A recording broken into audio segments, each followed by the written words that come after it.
writing.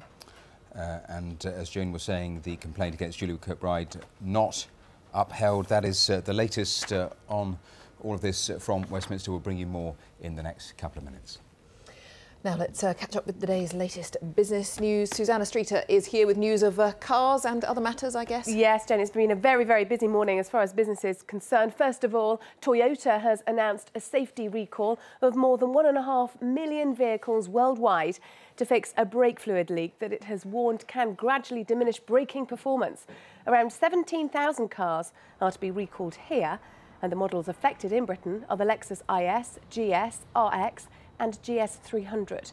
But the company says the problems have not been known to cause any accidents so far. The world's biggest automaker has already recalled more than 10 million vehicles in the past year alone. Latest figures for car production show that the motor industry is continuing its recovery. Output increased by 5.8% last month compared with September last year. The Society of Motor Manufacturers and Traders said just over 126,000 cars were built, bringing the total so far this year to just under 1 million, a 35% increase on last year. Production was boosted by higher export orders. But there's a different picture on the high street. UK retail sales fell again in September, the second month in a row that they've dipped. Sales last month were down 0.2% on August, led by falls in clothing and car fuel sales. The data comes as 3 retailers so far this week, Debenhams, Home Retail Group and Sports Direct, have warned of weak trading conditions. Well, for more on this, let's speak to Rahul Sharma, who's retail specialist at Martin Currie Investments. Hello there, Rahul. Hi. Now, these figures were worse than expected. What do you think is pulling down consumer confidence? Well, you've got to remember, consumers have had quite a lot thrown at them this year. You've had the volcanic ash cloud earlier this year, you had an election and all the uncertainty that brings. But more particularly, over the last couple of months, the government's actually been screaming from rooftops about austerity, potentially public sector job cuts. And also the newspapers have been full of a lot of doom and gloom about the property market. And remember, consumers, because we're such a big nation of homeowners, we're actually quite sensitive to any news on property. So both of them particularly, I think, have been weighing on retail sales more recently.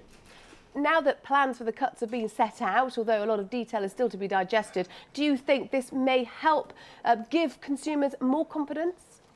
I think it will, certainly. I mean, and again, as you say, the devil's in the detail, so we need to see a bit more detail. But so far, we've actually just had a vague concern about what might actually be proposed. And for now, at least, we're starting to get some more clarity. And hopefully, I think, therefore, consumer confidence has passed its point of most fragility.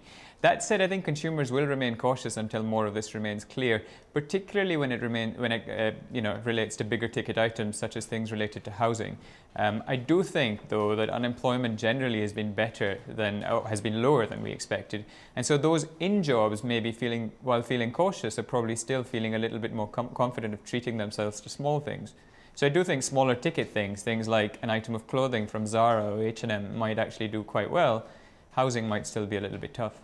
Yes, of course, retailers have got to play their part in adapting to the current market conditions. Do you think Debenhams is doing that quite well now?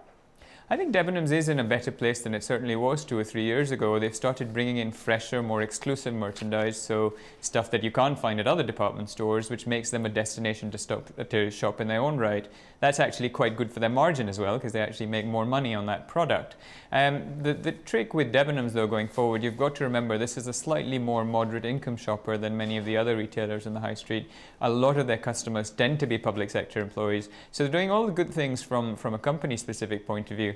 I think we'd want to watch what happens to their shopper base over the next year or so.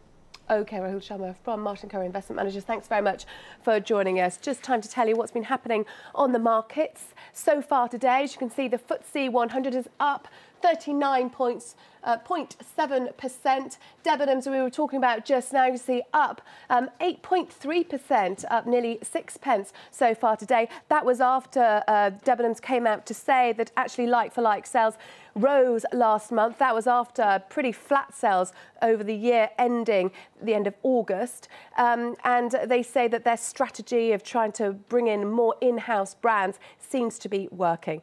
That's all from me for now. Back to you. More from me in about an hour's time. Yeah, see you then. Susanna, Thanks, Susanna. Thanks very much. Thank you. Just a reminder now of today's headlines. With the timer a little after 11:45, the Chancellor George Osborne insists that his £81 billion of spending cuts are at the right pace for